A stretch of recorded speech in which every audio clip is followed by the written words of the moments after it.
Jack Ezon. Embark CEO Jack Ezon. I turn around and all of a sudden I'm doing over $1 million in business. Maybe 6 months later, the market collapsed. I went from hero to zero overnight. For me, I was never naturally smart. It was about grit. It was about working my butt off, working double time. A $40 million wedding in Paris, a bachelorette party on the top of the Arc de Triomphe, a party on a rooftop of a hotel, and it was a 500-pound chandelier. 3 days before the event, the engineer comes saying, "What are you doing? The roof's gonna cave in. We can't do this." And I'm like, "It's 3 days before the event. You're gonna tell me that now?" All over the world, I have about over 300 people. 80 or 90 in South America, 30 in Europe, a couple in Dubai. Wow. Jack Ezon built not one, but two of the world's largest luxury travel companies. He's the founder of Embark Beyond, a $100+ million business that services billionaires, celebrities, and some of the most iconic brands in the world. In our conversation, Jack opens up about his past, and the interesting thing is that he didn't start out in travel. He actually went from being a lawyer, which he hated, to raising $60 million for a startup that collapsed within a matter of months, to employing over 300 people and pulling off some of the craziest events and vacations you could imagine. I'm talking $40 million weddings, working with brands like Dior and Hermes, renting out private islands, chartering cruise ships. It's insane. Guys, this was honestly one of my favorite episodes yet. We also get into how Jack started Embark just a couple months before COVID and the business philosophy that's helped him scale to hundreds of millions of dollars in sales. I'm Victor Braca, and Momentum is where I dive deep into the stories behind business success. Let's get into it. This episode is sponsored by Goldberg McCone LLP.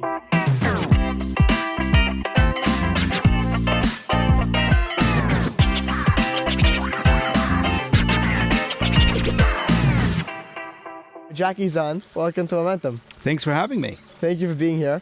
You've built not one, but two of the largest luxury travel companies in the world. Your company now, Embark Beyond, multi-$100 million business, unbelievable. If I had to ask you to describe what you do, how would you do that? So ultimately, our mission statement describes what we do, and it doesn't say travel in it. It's leveraging relationships to build connections. And if you think about the core of what we really want to do is build connections and using our relationships all over the world to do that. Because when you travel, it's not anymore to see the Eiffel Tower. It's really to connect either to yourself, to the people you're with, or the places you go. And that feeling of connection now is, I think, ultimately what people seek, especially in a world of loneliness.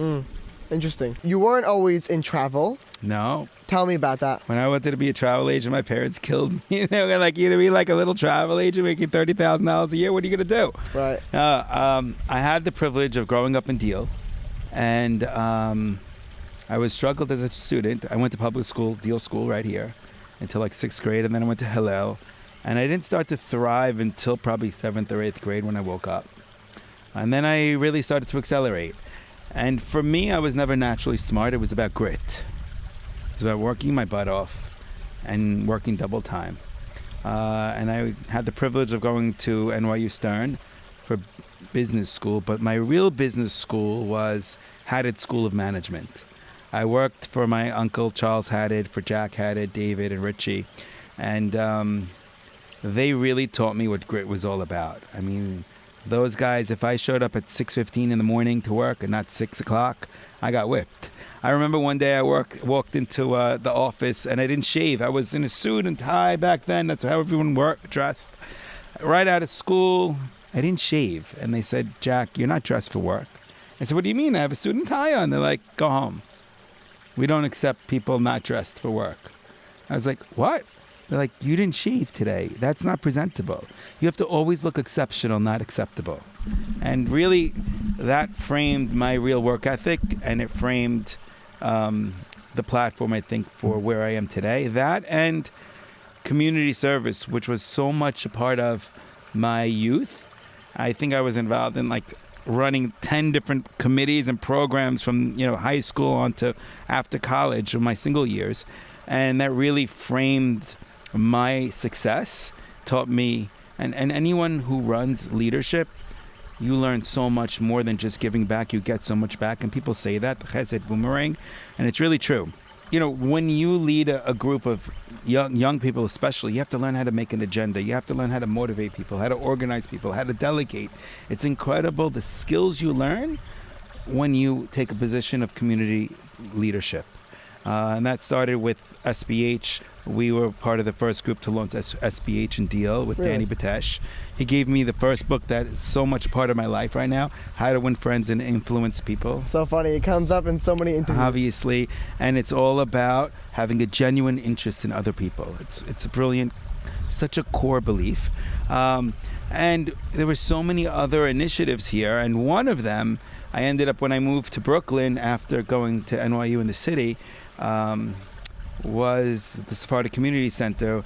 We ran the whole young adult program, which changed names several times. It was New Directions. And anyway, I always loved travel. I got my senior trip, instead of going to Washington, D.C., because I was president of the student council, to Disney World. And it was like game-changing, because nobody ever went on a plane for student trip. Nobody ever went on a plane for graduation trip back then. And I had taken the singles trips for the center to another level, going to Europe, going to the Grand Canyon, every year more things, doing a cruise. And it was amazing, because when you do something like a cruise, so many couples are together. I think we had like just 8 marriages from one trip. Wow. But that really sparked me, not just in organization and business management, but travel. It happened from community service. I found my passion, and though I went on to law school and ultimately practiced law for a big law firm for 3 years, that passion and that love really was, that passion and that love really shone through and continued to irk me as I continued my career as a lawyer, which I hated. You hated being a lawyer. I hated it. Why'd you go to law school? You know what? Like so many kids, I didn't know what to do. My dad was a lawyer. My uncle was a lawyer. My other uncle was a doctor, well educated. And my father and may he rest in peace, and my grandmother, may she rest in peace, were like, what else are you going to do? Be a lawyer, get the law degree, and practice. It's a steady income. It's a great job. And so I begrudgingly went. I did pretty well. I worked for an 800-person law firm called Orrick Harrington. They were based in San Francisco. I focused on bankruptcy, secured lending. It wasn't for me. I'm too social. I'm too fun. I'm too out there. I'm a networker by heart. I'm a dreamer. And I was just stuck doing contracts till 3 a.m. with the partners. And I was like, this is not what I want my life to be. And that's how I became a lawyer. That's how you became a lawyer. That's how you became no longer somebody who's a lawyer, right? Well, what happened is, it was 1999, which obviously you don't know about, but everybody was making a crap load of money. The internet in 1999 was starting to explode. Anything you put a word .com next to, or the words .com, exploded. And the stock market was going insane, and everybody was day trading. I mean, I remember we'd want to go on vacation, and we're like, okay, let's just like trade a few stocks, make $20,000, $30,000, let's go away. It was amazing. And I was making so much money from nothing. I started from nothing. And like everybody else in the world. You were making money day trading? Yeah, everybody was. Even the garbage man and the policeman, everybody. The mailman, everybody was making money day trading. The world was going wild. I had an idea to start a website to consolidate airline wholesalers. Because at the time, you could fly to Paris for $1,200 in coach, but there were wholesalers that got it for $600 or $500. And I'm like, this is a great idea. So one of my friends became a partner.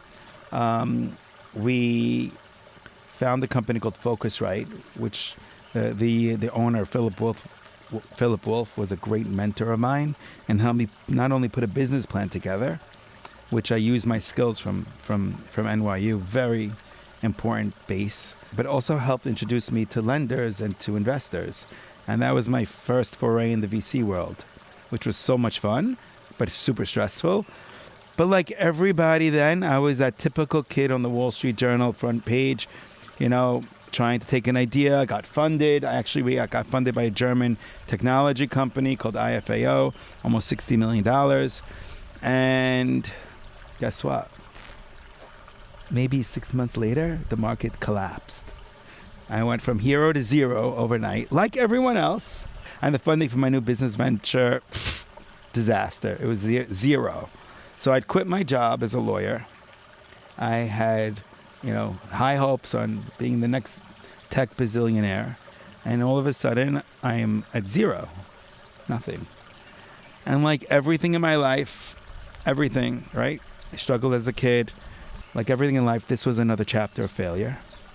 But failure for me always bred opportunity.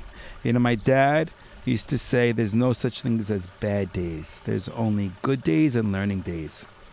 And if you look at the world, that God has a purpose for everything, and everything has its reason, you can't dwell on failure. You can just embrace it and thank Hashem for that failure, which is really the opportunity for greatness. And I think that's a big part of my success, because doors always close on me. I've never walked through the front door of anything in my life, always a back door or broke a wall. And that was one example of, I hated law. I started this new company. Overnight it was a zero. And now I had to figure it out. And every time I had to figure something out, I either hit another brick wall or I found a way to get inside. But it was never easy. Right. In law school, I was pretty much at the top of my school, right? I worked my butt off. I was the guy that had to work 20 hours to get an A instead of somebody showing up for 2 hours, right? Ultimately, I was trying to get a job after, and the job market was tough. And they kept telling me I had to network. I was like, what the hell is networking? I don't want to network. You got to network. You got to meet people. You got to go places. I was like, I don't want to network. Just here's my resume. Just get me a job. Well, I don't understand. And I went to Cordoza. It was a great school, but it wasn't NYU Law School or Harvard. And so there was a bar association and a meeting on this program and that. And I showed up this little kid showed up, and I was just trying to figure out how to network. And it was so intimidating in the beginning, because I'd go to the bathroom and look at myself in the mirror, because I was like, who do I talk to? What do I say? How do I insert myself? But ultimately networking is one of the most important skills for success. And actually, I didn't realize how lucky I was to grow up in the SY community, where we have 3 or 4 parties a week with over 1,000 people in a room sometimes. And even though networking was not natural outside of a community event, I had the confidence and the skill set to work a room. I mean, you go to a party and you work a room every single night. Most people grow up, they don't even go to one wedding a year with 100 people. And we know how innately to be social. And that is something that I'll never forget. I walk into a room with 1,500 people now, right? It's never easy, but it's not hard for us. So, networking. So you ask me now let's fast forward if you can. I don't know if you could insert. I love the lesson, that insert about networking. Like you said in the beginning, you're in the relationships business. You're in the connections and the networking business. At the end of the day, I think every business can be boiled down to that in some regard. Every business. It doesn't matter if you're in real estate, finance, banking, media, social, marketing. People do business with people, not products. And it's a very important lesson. It's one of our 15 standards, is people do business with people, and it's all about human connection. Love it. You went from hero to zero, to use your phrasing, and it sounds like a common theme in your life is taking these failures and turning them into opportunities of some sort. So how did you turn this failure into an eventual opportunity, or what did it look like for you after your failed startup? My relationship with Focusrite, which was a very prestigious, at the time, very prestigious consulting firm in the travel technology space. This guy just took me under his wing. I don't even know how I got so lucky. And he found me a couple of jobs as a consultant. I just did some gigs.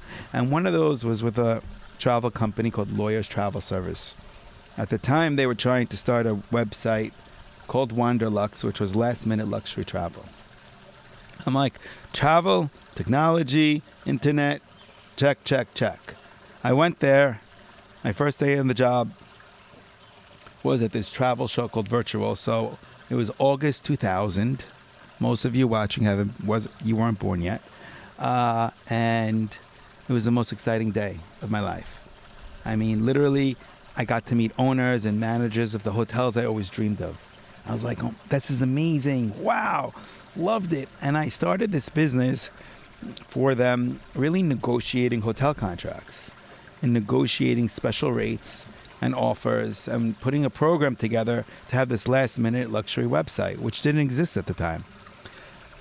And I just found my calling. I found my place.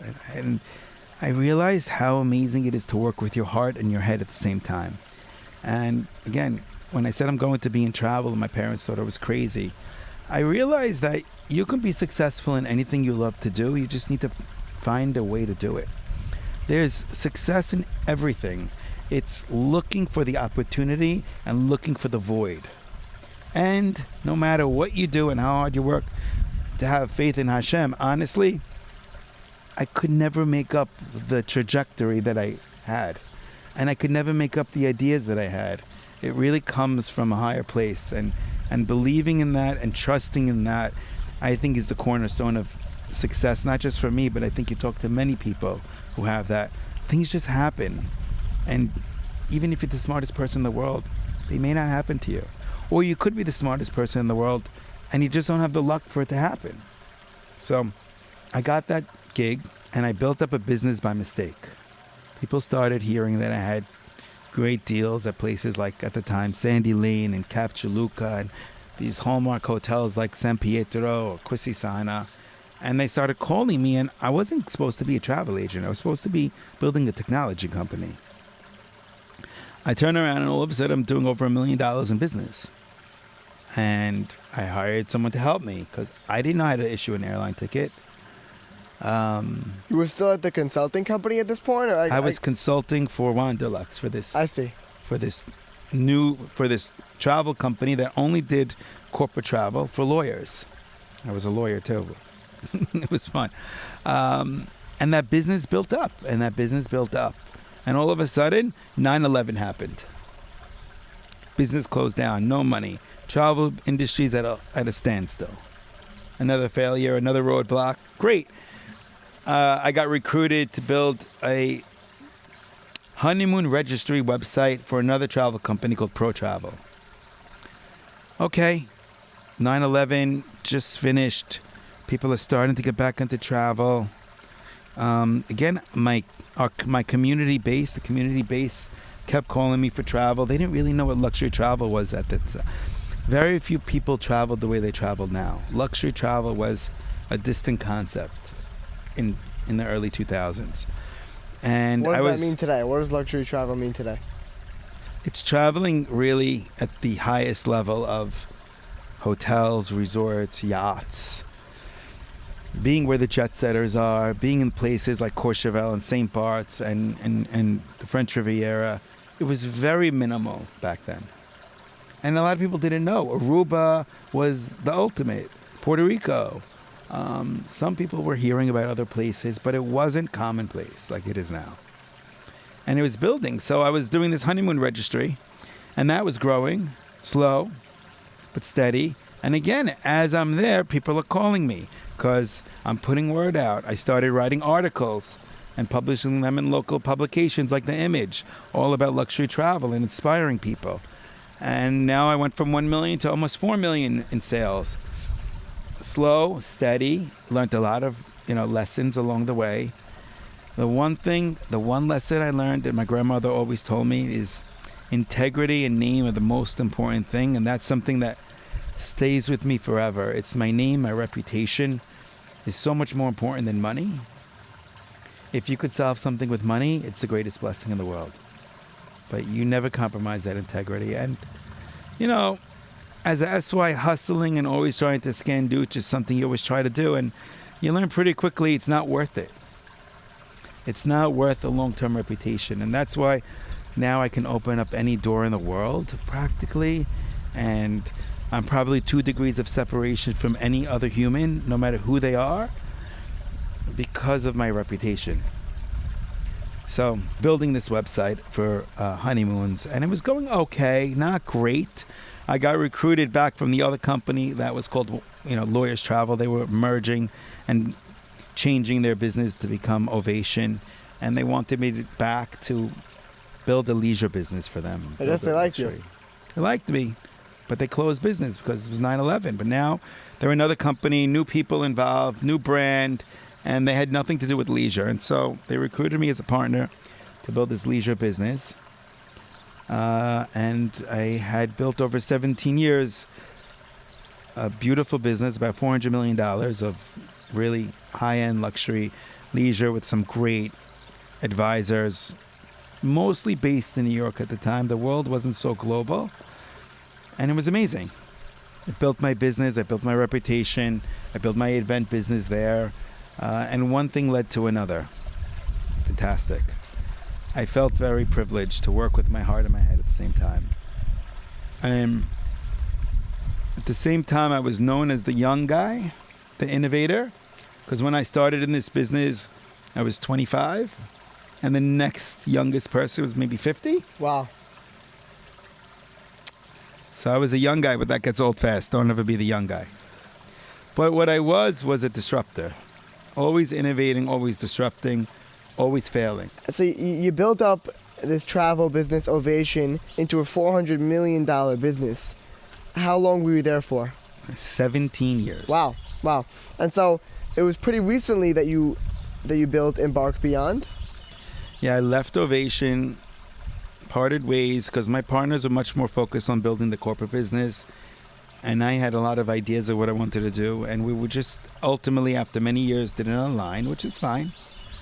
It was a fortuitous time that we left, 6 months before COVID. Wow.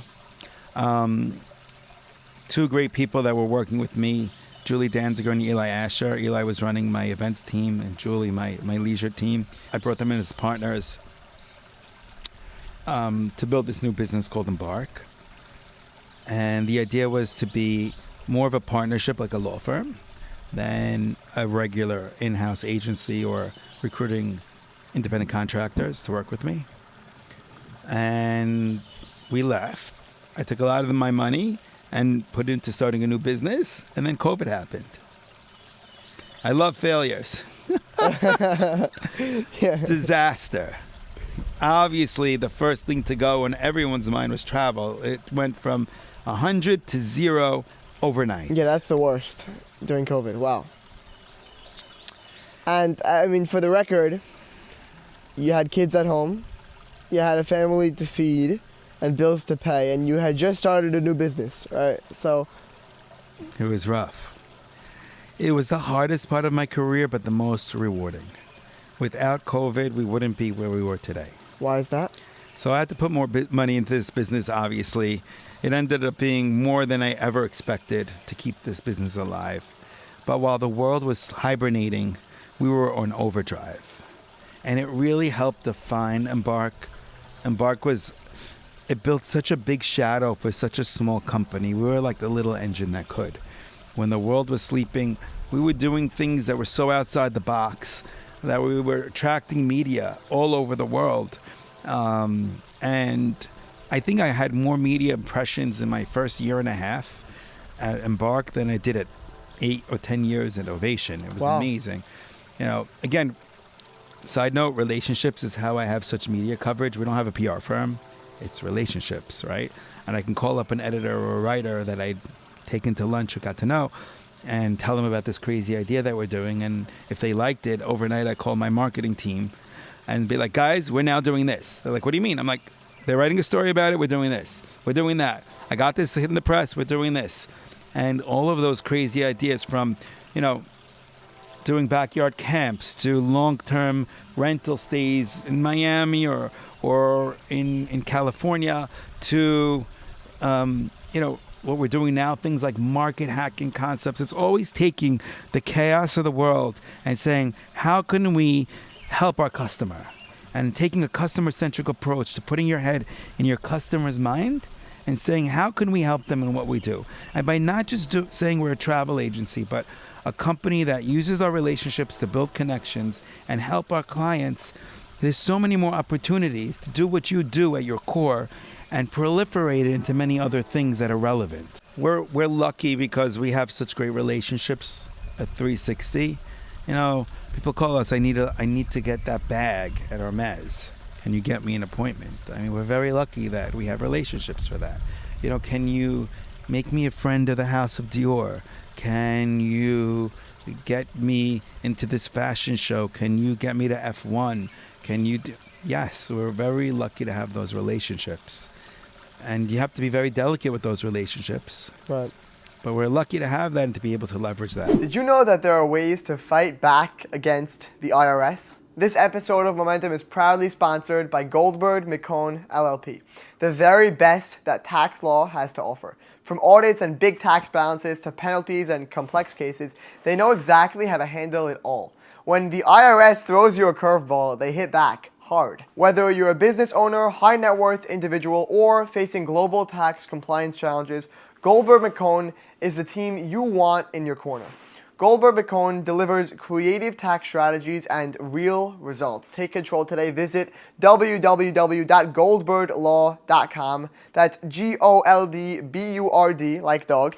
Or call 212-302-9400 to schedule a consultation. And don't forget to mention code MOMENTUMTAX to save on their consultation fee. Goldberg McCone LLP, because you shouldn't have to face the IRS alone. Back to the episode. Tell me a little bit about growing your business. I know you guys, like you've been saying, you guys take the unconventional approach. You started right before COVID. What did it really look like for you? Were you sleeping at this point, No, everybody's watching some tiger show or bears. I don't know what they were watching on Netflix. No, I slept like 3-hour nights for 3 months. I never worked so hard. And we also built the platform for what Embark is, our technology platform, our content platform. We couldn't do that when the world's running. We did it when the world was on pause for us. And like I said, every challenge is an opportunity. It depends how you look at it. And I didn't have a choice. We looked at it, we were on overdrive. There was hold no prisoners. We're gonna figure this out. We know that this, for some reason, is our opportunity for greatness. It was our zero moment of truth. I love it. I mean, I know it's a bit easier looking back to look at those moments of failure as moments of opportunity, but it sounds like you really have that mindset in the moment. You have to have that mindset in the moment of crisis, because you can't waste a crisis. And underlying the whole mindset is really, I don't want to sound cliche, it's really a strong faith in Hashem and a bitachon that you're going to put in your hishtadlut, you're going to put in your work, and you're going to put it in hard, and the rest is not in your hands. And the rest just has to happen by Hashem. You have to have that belief, because the mindset won't work without it. It just doesn't work. Can you tell me some of the coolest places you've taken your clients to, or events that you guys have thrown, or things of that nature? We have the privilege of being in the event business too. We're doing almost $100 million in destination events. And I think those are the most fun experiences. We just did a $40 million wedding in Paris and able to get people to have a bachelorette party on the top of the Arc de Triomphe. A beautiful party, closed to the public. To be able to get people in to meet luminaries like the Missoni family, or the Pucci family, or to go to Brunello Cucinelli's little village where he makes all of his clothing in Solomeo and meet with Brunello. So cool. Andrea Bocelli, and to go to a private concert in his house. And that's only in Europe. I mean, the things that we've done in Asia, it's just so much fun to be able to do cool things, to charter a cruise ship, to do a party for people and rent out a private island. You just see the way it brings people together and the memories it creates. So you mentioned that you guys are doing about $100 million every year in events. Tell me, how'd you get into that business? Right, so it's not a typical travel space, right? A community client called me up about 15 years ago and said, I want you to do my daughter's wedding at Villa d'Este in Lake Como. I'm like, we don't do weddings. I don't know how to do that. He's like, I don't trust anyone else but you to do it. So we figured it out, and we did this party at Villa d'Este in Lake Como, and it was amazing. And from that, we got 2 or 3 more requests to do these destination weddings.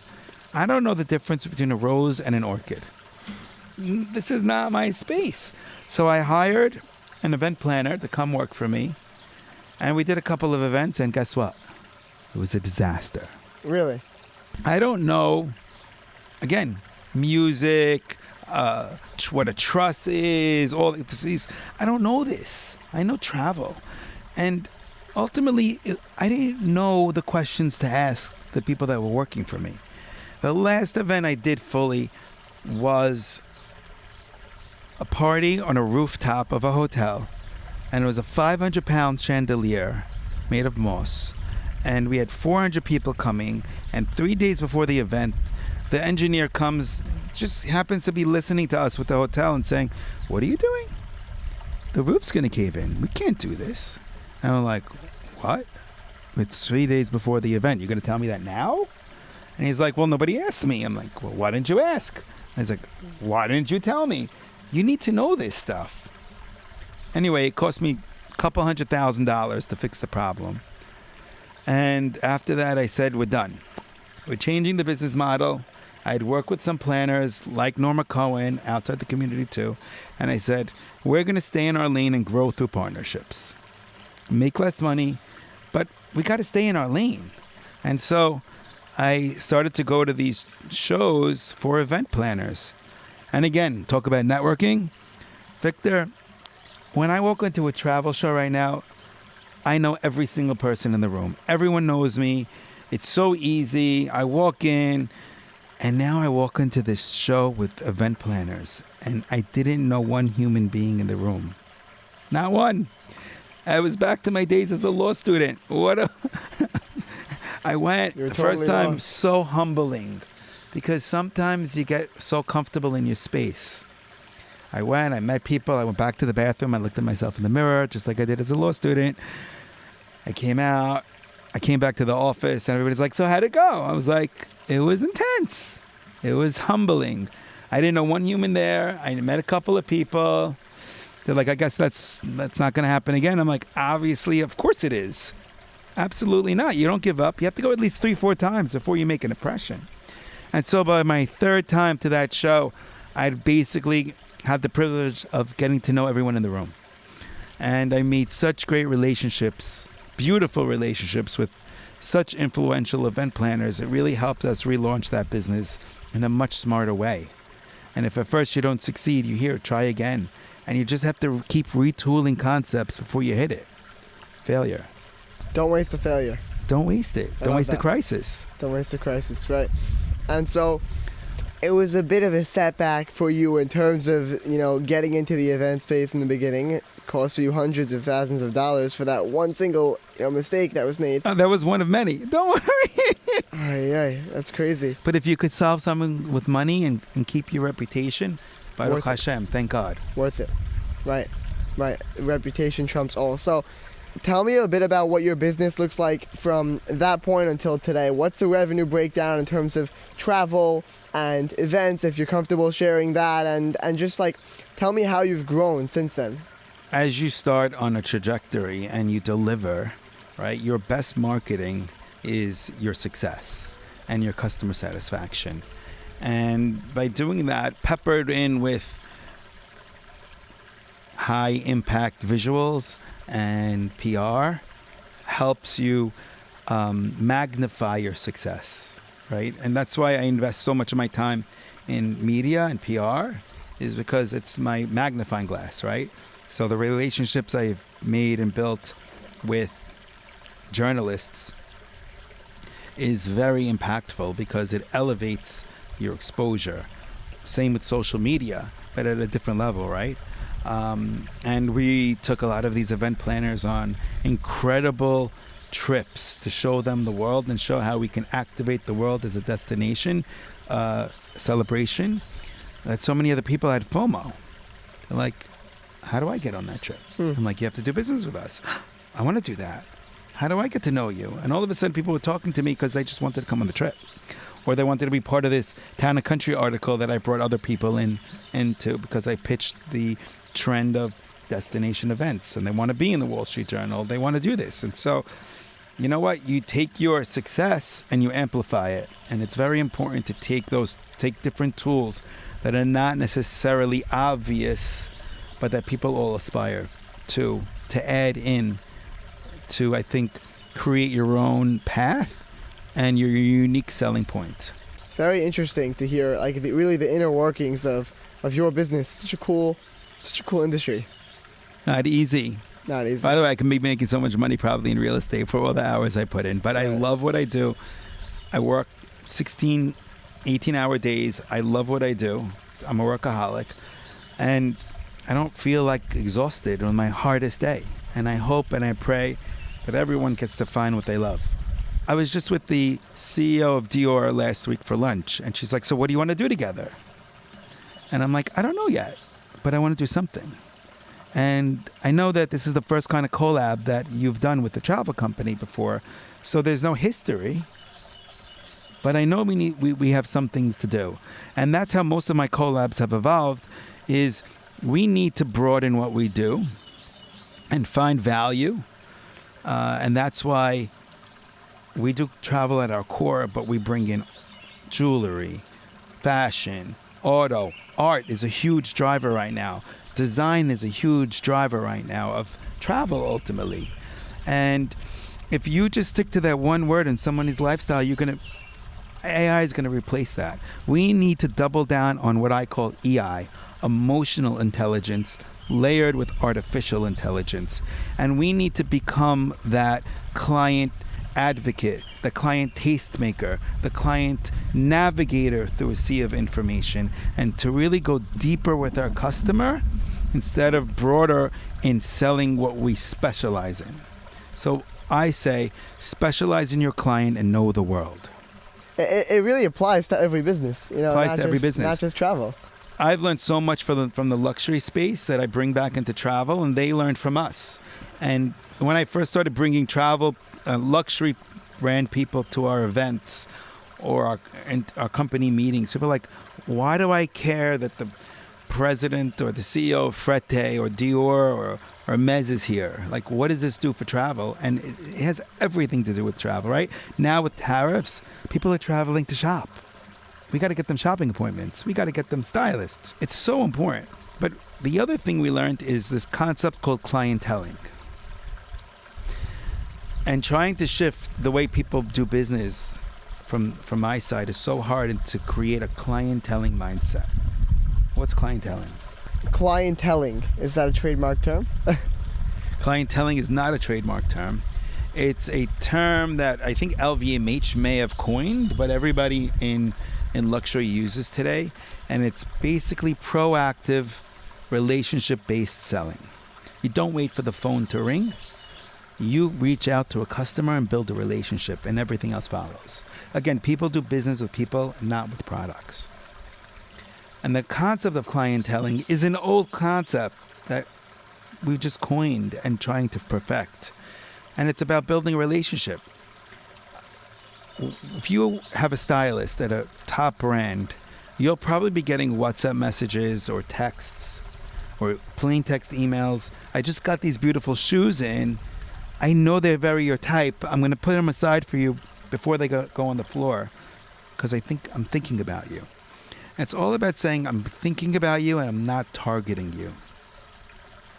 It's CRM to the ultimate level. It's customer relationship. It's very selling personal, very personal. at the ultimate level to make someone feel special, which is the ultimate luxury, making someone feel special by connecting with them. And it could be just, here's an article I read, and nobody will ever forget that. Doesn't matter how much money you have, that relationship is what's going to keep you loyal. Because we say our standard, our first standard in what we do is loyalty comes from the heart and not the pocket. You can choose to win market share through manipulation or through inspiration. And inspiration is untouchable. Manipulation, meaning like discounts, points. You're only as good as your last gig because somebody can come out with another discount or a better point. Yes, you always have to give your client the best price and the best opportunity and advocate, but you need to do it with your heart. Jack, your company, Embark Beyond, has been featured in countless publications, dozens of times. The Wall Street Journal, Travel and Leisure, Town and Country, you name it, and you maintain relationships with some of the biggest figures in the travel and luxury industries. You mentioned yourself the president of Dior, the CEO of Hermes, and luxury hotels worldwide. I mean, the list goes on. You were able to successfully follow your passion in terms of travel, right? You always had a knack for finding the best deal, going back to your days planning those singles trips even, and you left your cushy big law job in order to pursue that. Should people follow their passion? 100%. You pair your passion with your grit and your hard work and belief in Hashem, and no matter what, if you were supposed to make $100,000 or $1 million or $5 million, that's what God has set up for you from Yom Kippur? It's going to happen whether I think you're in law, fashion, importing, real estate, travel. It's meant to be or it's not meant to be. Right. You may as well do what you love. On that note, hundreds, if not thousands, of resumes have crossed your desk, or many people have interviewed for positions by you, and you've been around the block a couple of times. I want to know, what do you notice in A players, A plus, standout achievers? What character traits, what qualities in terms of their work do you notice? The ones that are successful are the ones that think exceptional, not acceptable. The ones that are successful are the ones that are not afraid to work, especially on Fridays. They're available 24/7 and they invest in their customer. They're not transactional. The other trait we look for is critical thinking. You should be questioning every single thing that hits your desk. Don't wait for a customer to ask the question. You should have asked it before. And tenacious. You have to advocate for your customer. You need to not just take the first thing that comes, the first opportunity for them. You need to dig deeper, negotiate for them. Be their advocate in everything that you're doing, because that's ultimately what they use us for. They don't need paper pushers. All comes back to networking. It's so funny, It really all comes back to the connections. And then the hard part is scaling that and making it consistent. It's very hard to have service at a consistent level on scale. And this is the way Ritz-Carlton used to do it in the olden days, Four Seasons, Amman, is because you just reinforce core values, and then you need the rest to be, editorial, artistic ability of the person executing. It's funny. I love how you mentioned consistency across your service, right? It's like, it's the model of a franchise. Do you guys franchise? How does it work when you're expanding a luxury travel business? We do not franchise, but we partner. For example, I have a partner in Brazil. Sure. I have about 80 advisors there, and he's a partner, and we have similar core values. And again, if you're going to go internationally and expand, I would have been dead on arrival if I showed up alone. You need someone to tropicalize what you do and to adjust it to local culture, customs, and regulations, while making sure the core values stay the same. And so that's what we do. And that's why core values are so much more important than guidelines or rules. And we don't believe in rules. We say at our level, if you tell someone there's a rule, they want to do the exact opposite. We believe, our clients and us, we don't believe in rules, we believe in guidelines, and we should make sure our team members believe in the same guidelines, not rules. I love it. I want to shift a bit towards community involvement and giving back in that sense. Tell me how you've gotten involved throughout the course of your life, of your career. It started in high school. I went to Hillel, and I got very involved. Again, SBH was my first love. As a freshman there, I was on the youth committee to help launch SBH here, doing nursing home visits, and it really helped build my character, my confidence, my relationship building, my ability to run a business. I can't tell you how important that was in my life.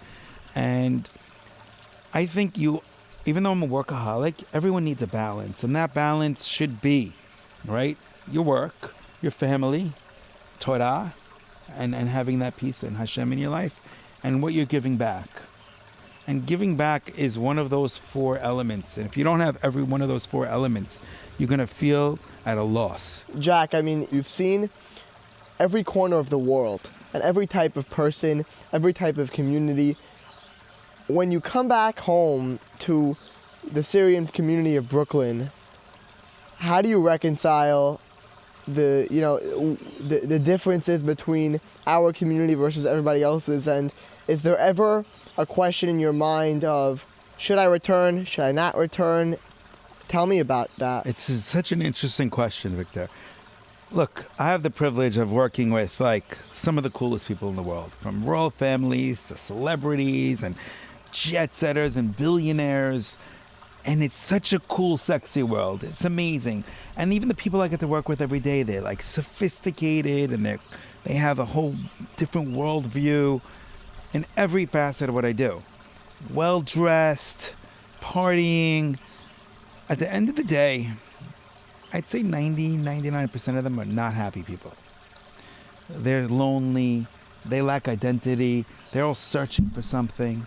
And, you come back to this community and we have a really cool place that we live and really cool people. But ultimately, what grounds you is your family, your friends, and the Torah. And this community is so beautiful that, yeah, it's great to walk out as long as you know this is really where you belong. And these are the values that make you who you are, that make you successful, that make you a human being, a well-rounded human being. And you can't make it about that world because that world is frivolous. It's ultimately soulless. And you see those people, they crave what we have here. They crave family. And nothing is more important than that. And I really hope that anyone who goes out in that world and sees that candy realizes it's fun, but fun is not happy. Fun is not happiness. Fun doesn't deliver happiness. It delivers elation and joy, and that's fine. Don't deny yourself that, but don't forget what's really important in life and where you want your legacy to be and what you want that to look like, and that's home. What a great message from somebody who's really seen every corner of the earth in terms of the people in those corners and communities, and really, I mean, you connect with people, with your clients, with jet setters, with billionaires, and you see that these people who are chasing these material items or these experiences in the sense really are longing for something more. I think it's profound. I want to ask you for your momentum moment, the moment where things turned around for you. It could have been the moment where you realized that you could follow your passion and make a career out of that. It could have been a very simple moment where you realize that you love what you do and you'll be able to sustain yourself. Or it could have happened last week, right? Tell me your momentum moment, if you had to choose one. My momentum moment was probably back in 2008 when the world was falling apart because we had a big financial crisis. And I was able to end the year profitably, which was a shock. And I looked back and I saw how creative we had to be and how much we had to hustle. And everyone was telling me to get out of this business because it's just too fragile of a business. And we made it. And we actually did better in 2008 than any other year before. And I looked back at our team, at our tenacity and our creativity, and I said, I love this. This is for me. I'm going to continue to do this. We're going to figure it out. Hashem has my back. And I love every minute of it, even if it's hard, even if it was crazy, even if there was turmoil. I just love this. I love making people happy. I love creating theater for people in their life. I love giving people meaning in what I do. And I just feel like everything I do calls to me, calls to my passions. And I just feel so lucky and privileged that I get to do this. Amazing. What a great position to be in, truly. And it only came as a result of you really chasing what you loved and not staying in law, even though you didn't, you hated it, right? Yeah, and fighting through the failures and embracing those. And again, you might get up on that mountain and you might have moments where you have that success, but don't forget, your success is not you, it's God. And you might think you're dancing on the top of a mountain, but really you're dancing on the edge of a cliff. At any moment you could fall off that cliff, and you should always stay humble and always know where it's coming from.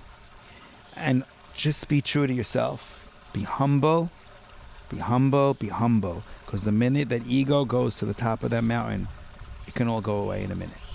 Jack, thank you so much for coming, for sharing Thanks for your having experience. me. I can't believe I'm amongst all the luminaries that you've been interviewing. It's amazing. We'll add you to the Hall of Fame. I can really envision a lot of people learning from this 1 hour. Just to think that 1 hour of your time can really help so many people. So thank you. Thank you. Hey guys, thanks so much for listening until the end. As always, here are my 3 key takeaways from this episode. First, starting your business during a crisis could actually be a blessing in disguise. I mean, if you think about it, Jack started Embark right before COVID, and while the entire travel industry completely shut down, he used that quiet to build out his entire tech and content platform, which laid the foundation for the company's explosive growth in the following months and years. Second, your network is your moat. Jack doesn't have a PR firm, but he doesn't need one.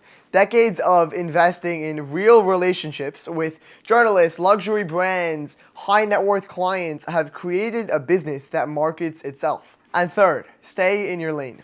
When Jack tried turning Embark into an event planning company, it cost him hundreds of thousands of dollars. The real growth came when he focused on his expertise and partnered for the rest. Guys, if you enjoyed this episode, you're gonna love my conversation with Simon and Maurice Fax. They immigrated to America from Syria when they were teenagers with no money, and fast forward to today, they're 2 of the top DJs in New York. They've performed alongside celebrities like Marshmello and Alesso, and in destinations all around the globe. Guys, check out that episode in the show notes. Again, that's Simon and Maurice Fax, F-A-K-S, on Momentum. If you enjoyed this episode, please give me a little bit of feedback. Leave a comment, send me a DM, an email, whatever it might be.